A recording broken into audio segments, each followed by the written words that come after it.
Hey guys, welcome back to Mo's Game Table. Today we're going to take a look inside Wurzburg Pentomic, The Battle That Never Was. This is from issue number 263 from Strategy and Tactics by Decision Games, and it was released August 2010. This was one of the door prizes that was given out at Harold Buchanan's SD Historical Games Convention, and the Cold War was the topic of the convention, so these were the games that were given out. But let's take a look inside the game. Okay, this is the map that comes with the game, and it may look really busy and kind of contrary, and there's a reason why.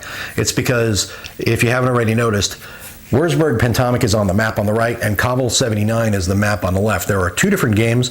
The Wurzburg Pentomic is a game set in the 1950s, a war between the Warsaw Pact and NATO, and this one is the Soviets in Afghanistan in 79. So there's two different games in one game pack, so this is a really good bang for the buck. We'll take a look at the counters here. On the left-hand side of the counters for Kabul 79, the right is for the Wurzburg Pentomic. You have Afghan counters here, you've got some US counters and Soviet counters on the left side here, and then on the right you've got more Soviet counters from here on up, and then the NATO counters from here on down. And this is all US, and these are West German forces. If you're going to have a war between NATO and Warsaw Pact, you got to have the nuclear weapons counters as well, so atomic blast counters. We'll put those on the side, and we'll take a look at our rule book. The rule book is 16 pages, pretty standard for your decision games.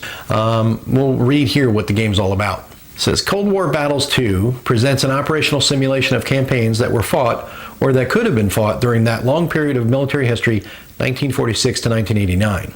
The playing pieces represent the actual units that participated or could have participated in those fights. The maps represent the terrain over which those units fought or could have fought. Two games are included in this issue, Kabul 79, covering the Soviet seizure of the Afghan capital in that year, and Wurzburg Pentomic, the Soviet Army versus the US and Germany in the mid to late 1950s. There are two players in each game, K-79, one player controls Soviets and the other commands the Afghans, plus optional what-if US reinforcements, as we saw on the counter sheet. In Wurzburg Pentomic, one player controls the Soviets, the other runs the US and West German forces. Both games use a main body of shared rules, and each also has its own special instructions. Certain rules are designated as optional. So it is one set of rules, and then you can just carry it over to either game with a couple of separate areas for one game or the other. We've got the components and the playing pieces all explained to you here. This is one of those games where the rules might start flopping around a little bit because these were stapled into the rulebook, so the only way to open them up is to open up the staples and pull the rulebook out. So I apologize, the rules start sliding around. Got your explanation of your NATO counters over here. The sizes goes from platoons all the way up to regiment, and then explains the colors and the units that are involved in each one, Kabul 79 and Wurzburg Pentomic.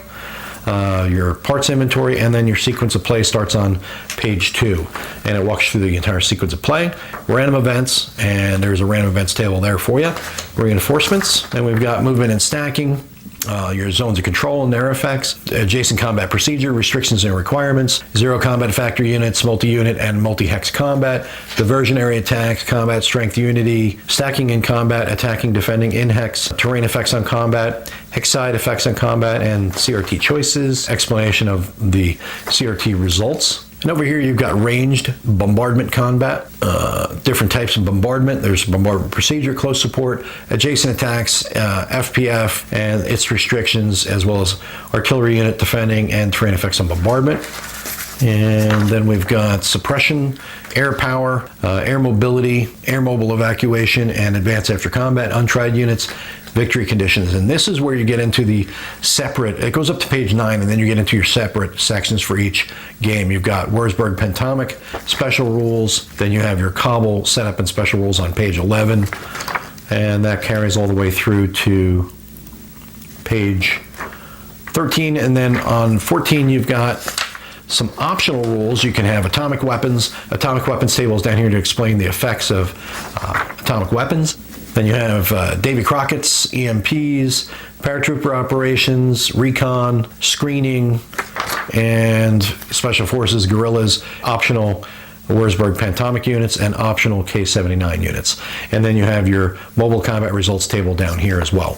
But that is a look inside Cold War Battles 2. Everything you get inside that from Strategy and Tactics, which is available through Decision Games on their website. It is issue number 263. If this sounds interesting to you, go check them out at Decision Games website. you have any comments or questions, post them down below. Thanks for tuning in, guys. See you next time.